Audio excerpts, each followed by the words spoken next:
Good morning. Welcome to the Healthy Plants and Happy People webinar series for 2022. Today is our second presentation about best practices for healthier plants.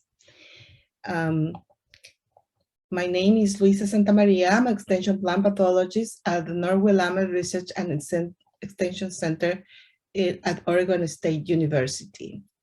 Also part of my team is Maria Marlin, who is my faculty research assistant and support all the logistics of this webinar series.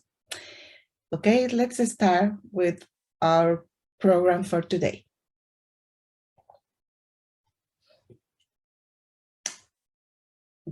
The overview is we are going to have a nursery industry intro, the best management practices for pest and disease prevention management, integrated pest management, and also are going to do an activity with several pictures for evaluation of management practices.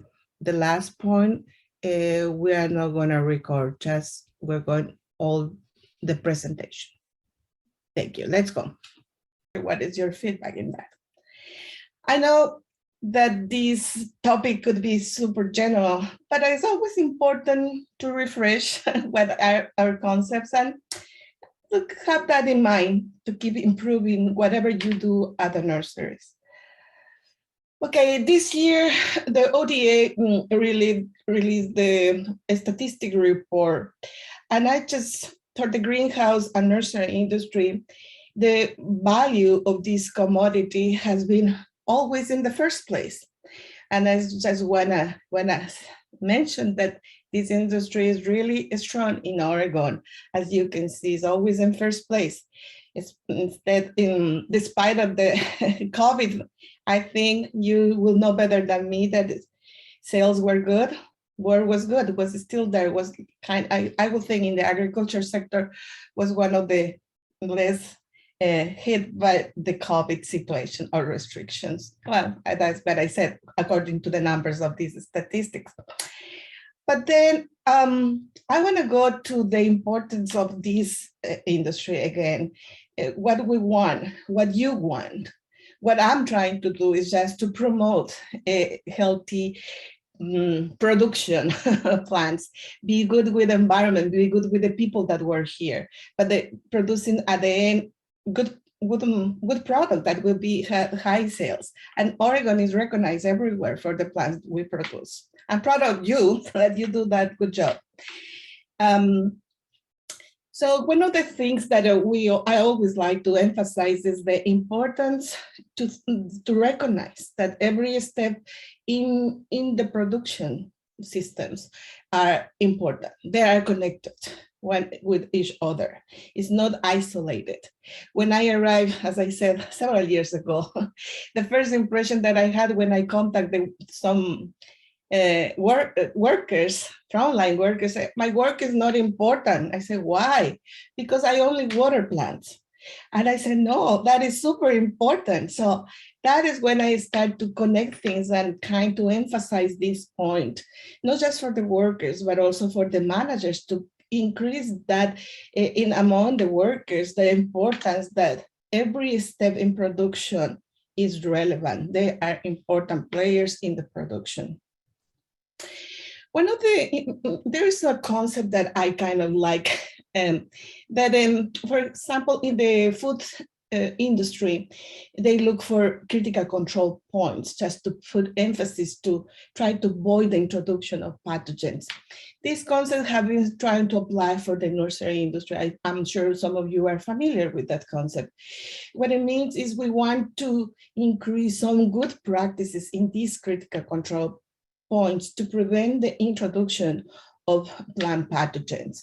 So if we consider that, we have every section or every area of the production that could have a risk of introduction for pathogens. Just something else to add to our organization as when we plan management practices. Okay, so talking about the production systems, every nursery is different. We have greenhouse systems when plants are covered and we have control of the environment. We can control temperature, we can control light, but also we have field production, and some places have both greenhouse and field production. And in the field production, we have several types of production in pots, pot in pot, directly planted in the soil. So everything will be, it's complicated, our best management practices that I'm going to mention soon. So we hear about best management practices. What are those? But you can have best management practices in different areas. But for prevention and in pest management, we can mention some important areas we should consider. At the end, this management practices is just a guideline to do the things the best we can. So one of the areas we always consider or should consider, this is kind of listed in nursery layout, water management, nutrient management, and pest management is one of those we want to consider in these pest management practices. Cleaning and sanitation, inspecting plants. So all these elements we can improve in doing better when we producing plants. So what we want, well, I think you want to have a long-term prevention program. And in order to have these, we want to combine all the possible practices that we have. Only one practice is not going to be enough. So, and again, when I hear a long time ago, again, chemicals was the only practice workers knew to control or management diseases. So I don't know about these years, we are learning, or I am trying to pass that concept that we need to have more the use of all the practices that will make us have a really healthy plan. So like biological control, cultural practices, resistant varieties, we have those available. So in this combination of management practice, we know that it's called integrated pest management. So I guess, I don't know if every nursery has that in place, but it is important to plan that. So a successful IPM program, for that, you need to design a plan. As I said, you need to know your plans. Each nursery is going to be different. Each nursery is going to have your own plan. And when we have that, and also to know our plans, we need to have some basic knowledge, some basic concepts, like how we're going to identify the problem. Is this a biotic? If it's biotic, we have to identify the pathogen in order to have some measures how to control or manage that. We need to keep monitoring our plants all the time. We need to train our workers to do that. Those are the eyes that are outside helping us to do this job. And at the end, we have to implement. It's not just to design the plan. We have to put in practice.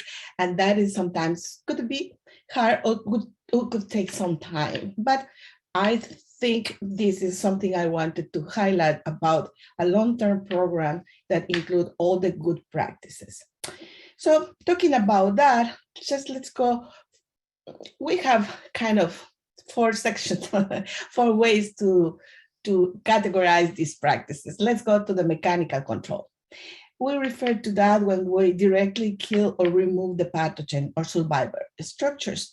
Sometimes we do this at the beginning of the problem, or when we see just few plants that could have this problem. So that could be possible. So we can have some practice like pruning. We can do burning or discarding infected material. We can treat the soil before pathogens or spores start to get infecting plants. So we eliminate the problem at the beginning, maybe treat it with steam or any other hot water, or I don't know. In the past, some places used to have some dimethyl bromide, but it's completely banned now. But people at that time didn't realize that we were killing everything, that also the good and bad microorganisms. So the second group of practices that I'm going to refer now is about the cultural control. The main thing related with the cultural control. It is that all the practices that are going to make the environment unsuitable for the pathogen. In other words, we are going to make the life difficult to the pathogens to survive. That is the main thing. And in this cultural control, I think this is the main things are in these practices. And the first thing, all of us know that weeds could be a problem. So we need to keep them away. That is something that I know every nurse is working all the time, trying to eliminate weeds. Why? Because first thing, they are not nice to see them, not aesthetically among our beautiful plants, right? And the other thing is these weeds could be alternate hosts of harbor pathogens. And the other point interesting too is they can compete for nutrients with our plants. We don't want to feed them with our fertilizer, so we need to get rid of them as soon as we can. Okay, this is the little question in this point that Maria mentioned at the beginning. So we have this picture here. Do you mind to put in the chat, or if you want to unmute and say, what is this? And if you see this in your plants growing around, what is the reason of their problem? Is there a problem? Actually, it's not a problem. I think it's a problem, but maybe it's not. All right, Maria, do you mind to help me to see so I don't win? Yeah, oh yeah, so there's 2 answers and they're both correct. Oh, 3. Okay. We have 3 answers and they are all correct. All right, perfect, so liverwort. Now the second part of the question is, what is the problem? Perfect. Beautiful. Mm-hmm. Yep, excess too much water. Too much water. Yep. That is perfect. Yes, I know all of you know. Now what we can do, this is a really bad. It is actually bryophyte. It's in the same group of the mosses. And this has some specific characteristics that we don't want to have in our plants. You see these little cups here, they could be full, it's a vegetative weight, that cups. And also they have a sexual reproduction that is worse. So be aware of them. As soon as you see them, eliminate them, because they could be a real problem in your nursery. All right, thank you. Thank you for your answers and be here with me. Okay, the other cultural practice that is really important, and that's something that I always highlight, is the fact to keep a barrier between the plants, especially in the field, the plants that the containers, we don't want them to be in direct contact with the soil, the native soil, because in the soil we know we have different soil-borne pathogens that, because of a splash, or could get to your plants, and that will be a problem. A barrier between plants could be different ways to do. We can have like this, I have seen in many places, just this ground cover, a plastic cover ground. I forgot the name right now. But also you can create a space.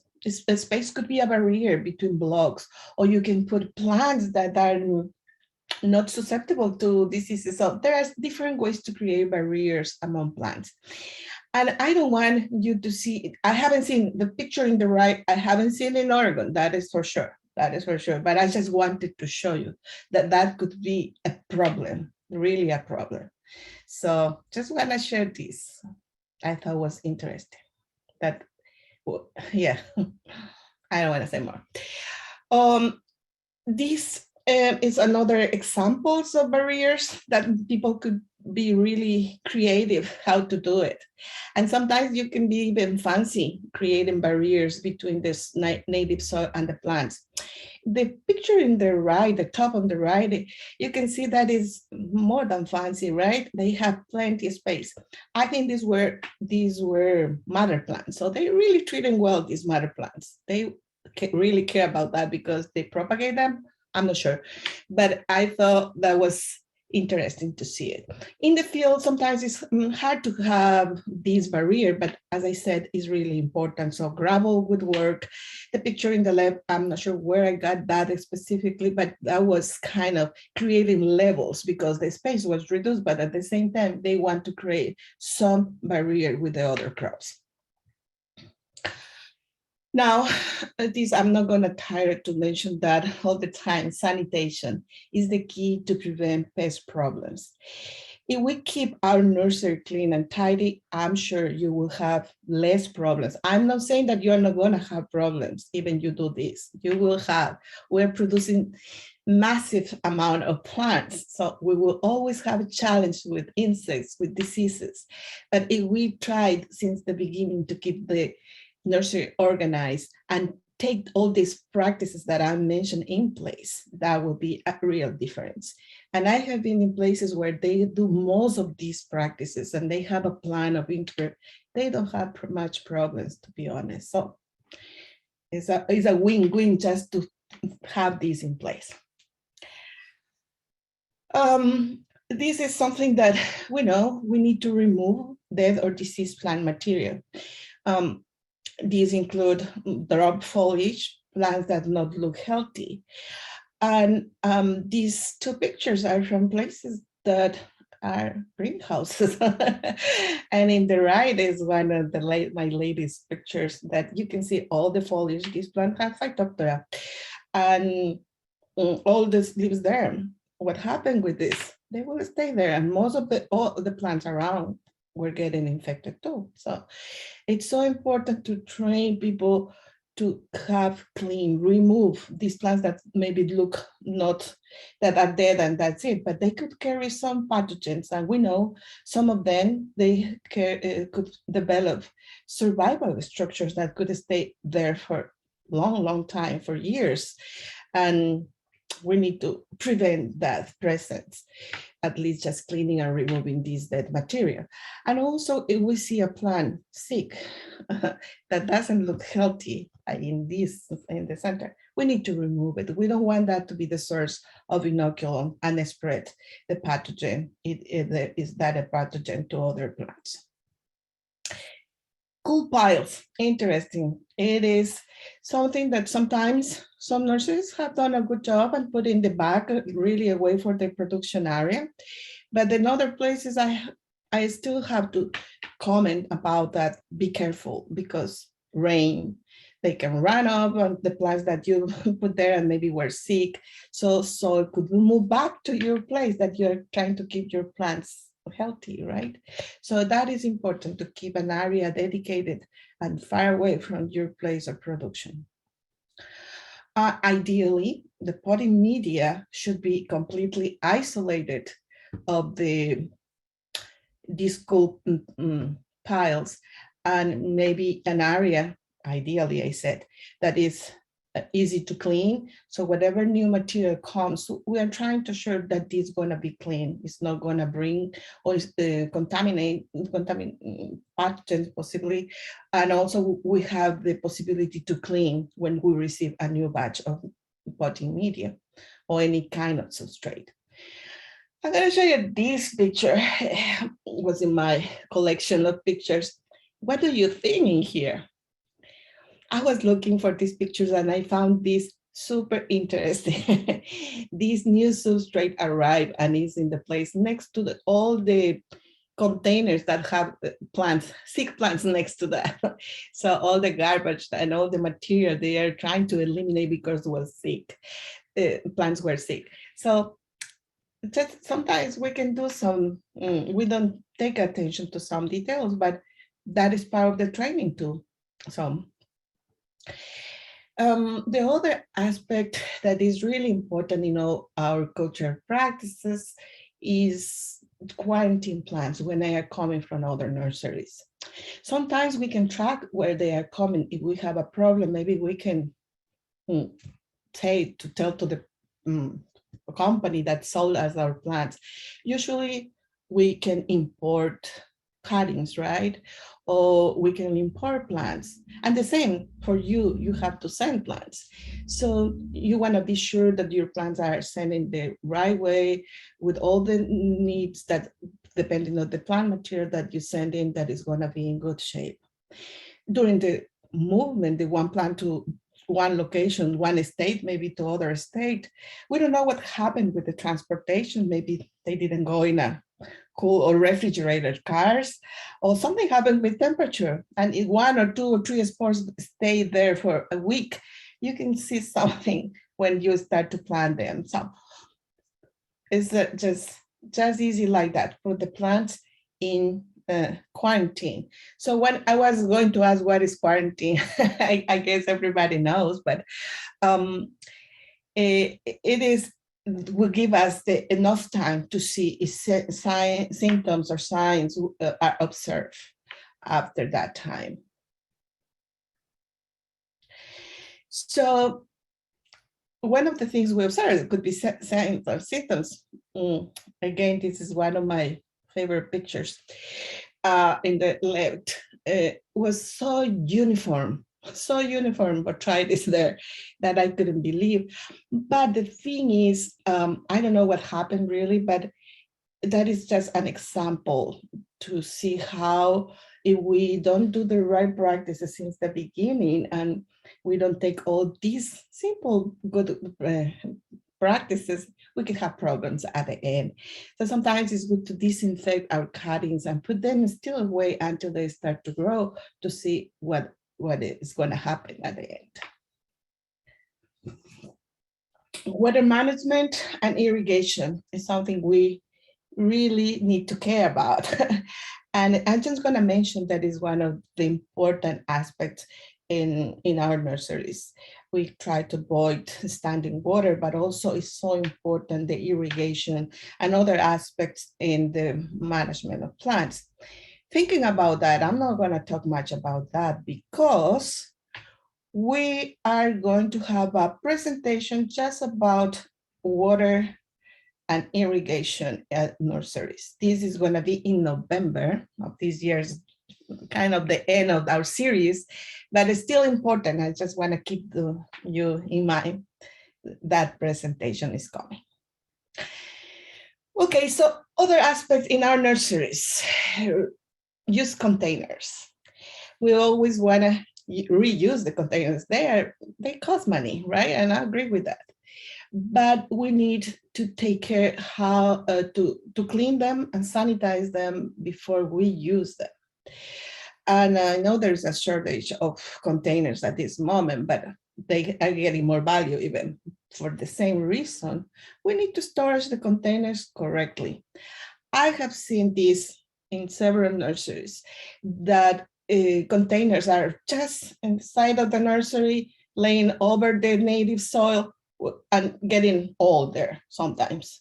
Sometimes there are places that just organize them nicely, but you don't have any other option that to put in the soil. At least remember the barriers. They are not plants, but they are going to be reused to put new plants. So it would be better to have a barrier between that, and even better if you can cover with a plastic.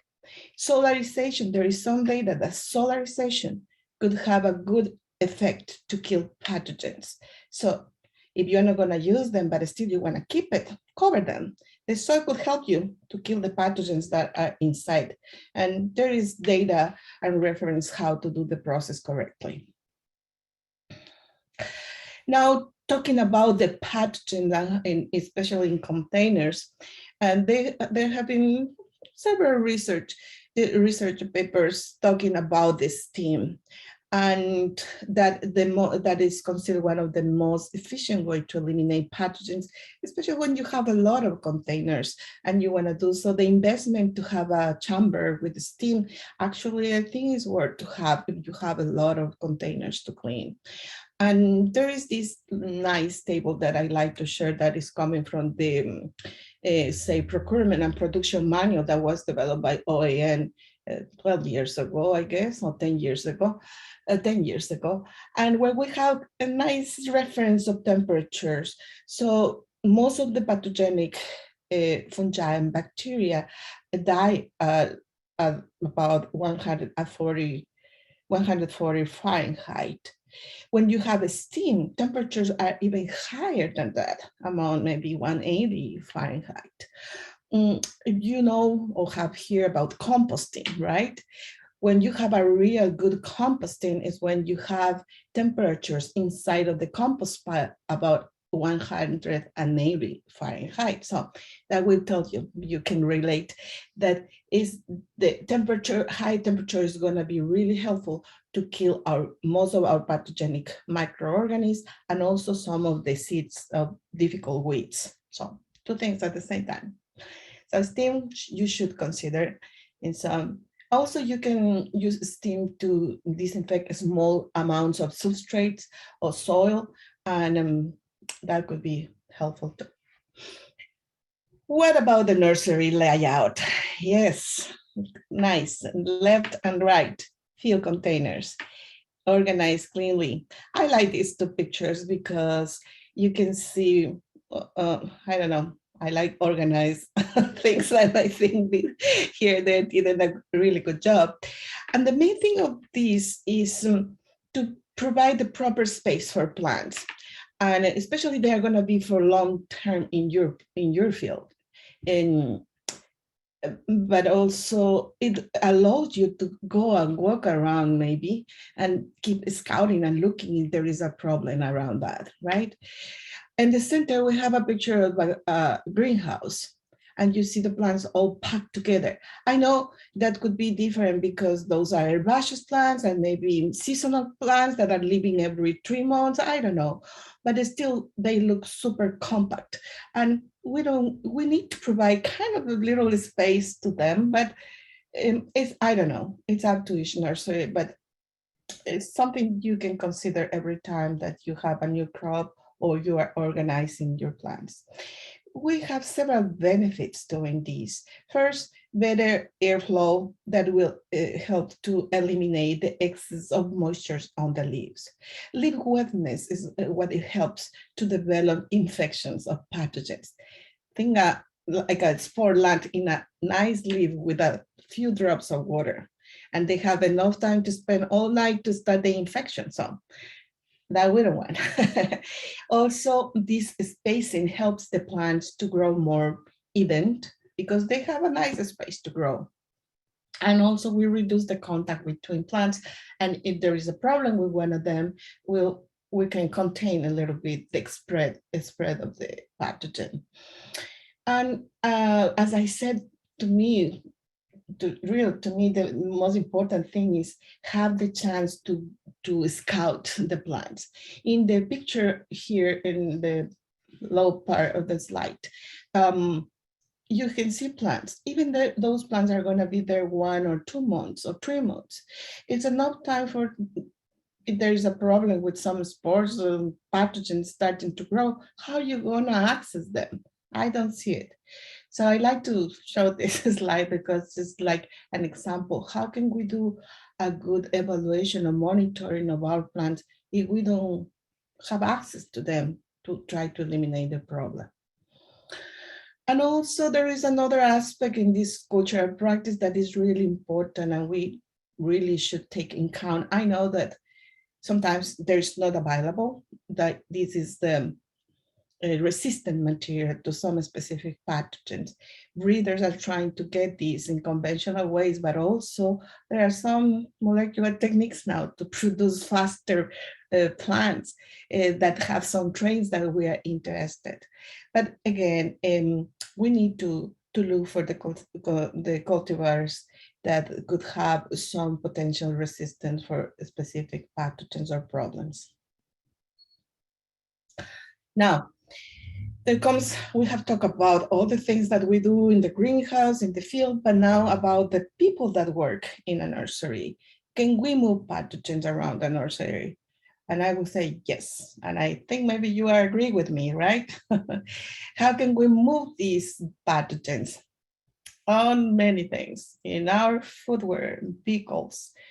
when we move around the nurseries in the vehicle, even walking around, we can move soil from one place to another in our shoes, hands, tools, and wash clothing or gloves, or even clean clean clothes, and we are moving around a contaminated field.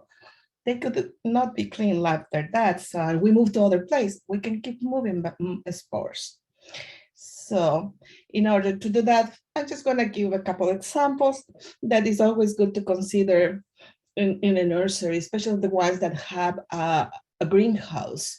I haven't seen these more often, but I have seen some places have these stations like brushes where you clean your shoes, remove the soil in your shoes from when you want to go inside a greenhouse or a place that you don't want to move soil from native soil to your place. In some places, food bath would help, and especially we have a chemical there to help to kill whatever is there. Bleach solution usually is good. So this is a nice way to do it. That is the reason we have, but I'm going to show you something. This is a food bath. Do you think it's working? Okay, so this is not in Oregon either, so don't worry. But the idea or the intention in this place was good. They wanted to do something. They wanted to improve follow the direction of good practices to prevent the introduction of soil in their place. But at the end became something that really didn't work at all. Just sharing some example that we don't want. So employee sanitation, hygiene will be the best word to say, hygiene. So we try to develop good practices or habits among our workers. So just to protect them and also to prevent the introduction of pathogens. I will put more, maybe highlight the areas where workers are manipulating cuttings or propagation plants or pruning or things like that, that you can move pathogens. So I'm showing them how to do a good hand washing, how to wash the hands properly. At least put a sign where they wash their hands so they can follow that. So even this is something that we recommend, especially for food safety, to prevent the risk of food contamination, but also in plant production should be important. So workers should wash their hands more often when they are planting any material, they are changing crops, touching a new crop, mixing potting soil. When enter a propagation area, should be a station to wash hands. And also after they move or deliver plants, so they should try to keep their hands clean most of the time. So vehicles could be a problem. We need to, because they can move around all the nursery, and it is ideal to have designed areas or roadways where they should go and ask them if they see a puddle, the driver, please don't go over that, especially if we have plants next to the road that, we're trying to prevent nicely having a barrier between the native soil and the plants, and then a puddle is there, and then the cargo is there, splash nice soil over all your plants. We don't want that. So that's the reason we need to consider the presence of vehicles and also the work equipment. Work equipment, I know it is just maybe 2 or 3 pieces of these in the farm, but sometimes we need to share and they have to do different activities inside the farm. But the recommendation here, vehicles must be clean and sanitized before entering a new area. I know I have asked some people and say, no, that is impossible. That word doesn't exist. Okay, just telling you what are my challenges when I'm trying to, tell them what could be a good practice. Something else that you can think about if there is a chance to do it, at least they have to clean this organic matter, not in deep cleaning, but a spray after removing the organic matter, maybe apply some kind of disinfectant. Again, mark your calendars. We have a presentation just to talk about disinfectants. How are they used? in the nursery settings and greenhouse.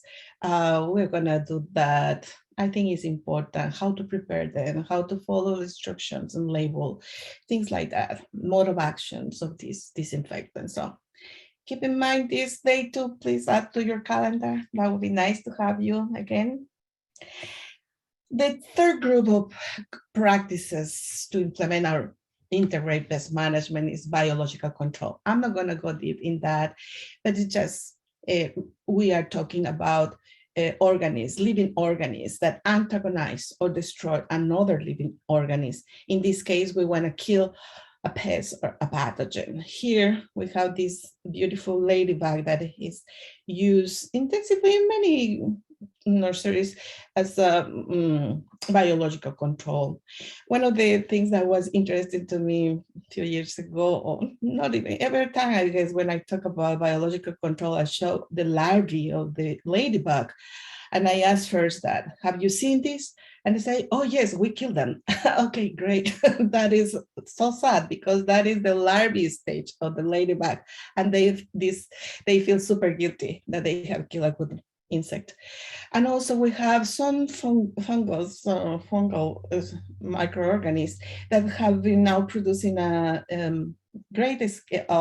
large scale, and you can buy them. So one of those is trichoderma. And I have here a series of some examples of microorganisms that I use as a biological control. And that is, I'm learning that this is important to talk about, how they work. So these microorganisms, they have a target to work with, like Boveria bausiana, for example, is a fungus that grows inside and destroys insects. If I hear once that, oh, we are going to cover the plant and immerse the plant in this Boveria bausiana, I said, why? But to protect the plant. Why? It's not a point. So we need to understand very well how is the mode of action of these microorganisms. So if they don't have the aphids or other insects, this is going to die. So we need to think about that, and it has a science behind, and we need to understand life cycles. We need to understand how each of them work. And the fourth aspect that we are familiar is the chemical control. Technology, chemistry have developed different groups specifically targeting all our problems in the nurseries. Herbicides for weeds, fungicides for fungi, bactericide, bacteria, insecticides. So they have their own names. And each one has different active ingredients and different mode of actions. That is the key part of these chemicals. And they are good. They are good if we use as a preventive. I think that as a prevention and part of our plan of management, they work. And just here an example, what could be the mode of action of fungicides, for example. So depending on the active ingredients, some of them will go and inhibit the development or reproduction of the cells, damaging the DNA, or some others destroy the structures that produce specific proteins that are going to be important to create the membrane that cover the cells. So each mode of action will have different effect in the growth or development of that target pathogen we want to control. Now, preventing. So we want to prevent resistance to chemicals. We want to prevent chemical damage. And in order to do that, we just don't have to use one fungicide. I know all of you know about this. It is important that you highlight that to your workers when they are working with fungicides, rotate fungicides.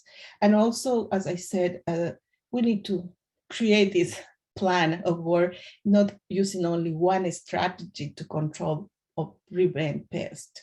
So we need to use everything together, and I'm in favor of that.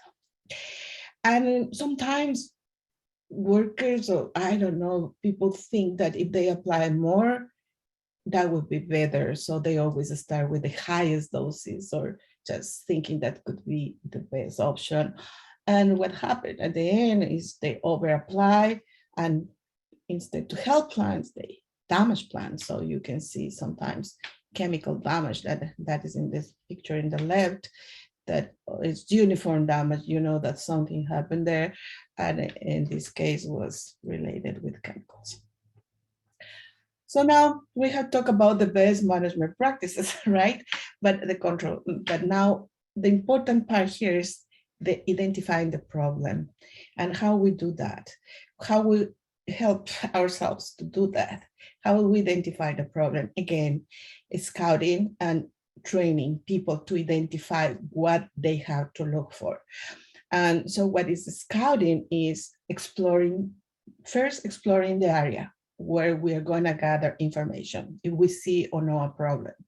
Then we locate the area that could have a problem, and then we're going closer and we are identifying the problem in the early stage. So that is the main idea to do this scouting.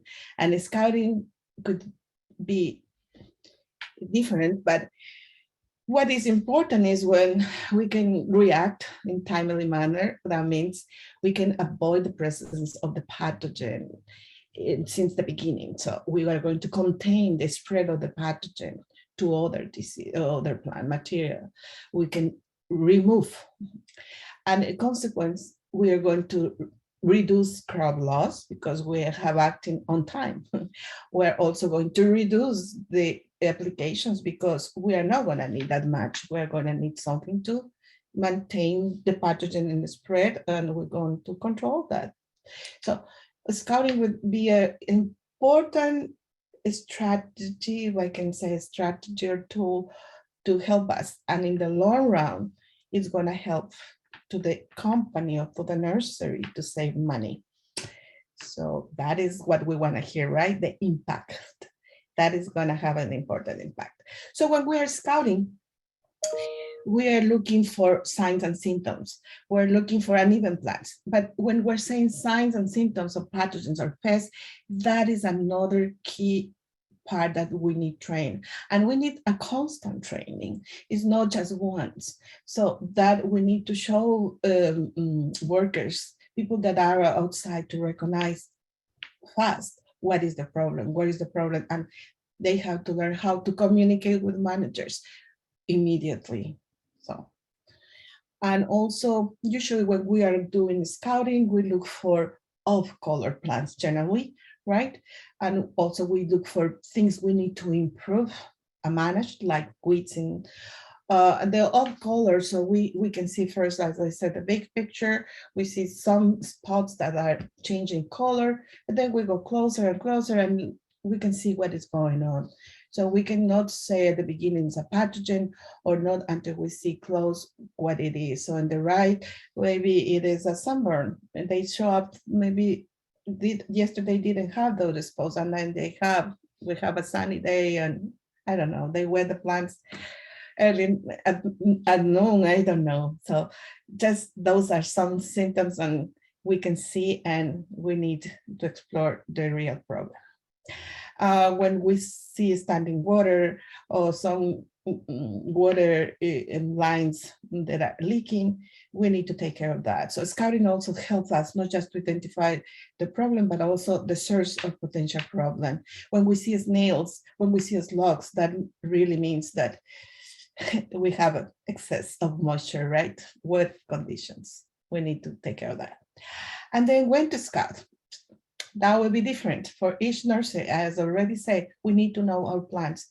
And for that, it's going to depend on when you identify the problem, it is an insect, it is a disease. So what are the activity, and maybe consider life cycles. So there are some diseases that you can see or scout during all year. Because maybe in some evergreens that they always have leaves, but maybe in other plants it's not going to be possible. And especially we need to pay attention of scouting and monitoring our plants when we bring new material to our nursery. Of course, we need to quarantine them first, but then we have to keep an eye on those plants after they keep growing or after you merge with your plants. All right, so then I have a right to the end of these, and we're going to have kind of an evaluation practice. I think we're going to stop the recording right now. Thank you.